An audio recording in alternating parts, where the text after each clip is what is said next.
আপনার কান কয়টা? অফকোর্স দুইটা। আচ্ছা, আপনার মুখ কয়টা?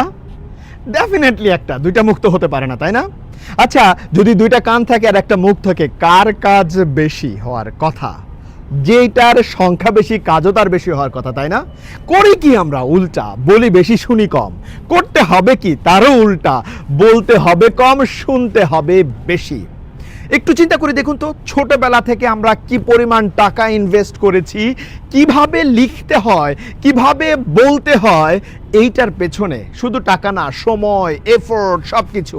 আচ্ছা, আপনি একটু ডিফারেন্টলি চিন্তা করুন তো, এ পর্যন্ত কত টাকা ইনভেস্ট করেছেন, এ পর্যন্ত কতটুকু সময় দিয়েছেন, এ পর্যন্ত কতটুকু এফোর্ট দিয়েছেন শোনার ব্যাপারে? খুবই কম। এটাকে মার্জিনালাইজড স্কিল বলা হয়। বাট এইটাই অন্যতম কম্পোনেন্ট হলো আপনার কমিউনিকেশনের জন্য, এবং যারা সেলসে কাজ করছেন তাদের জন্য তো দরকার, বিজনেসে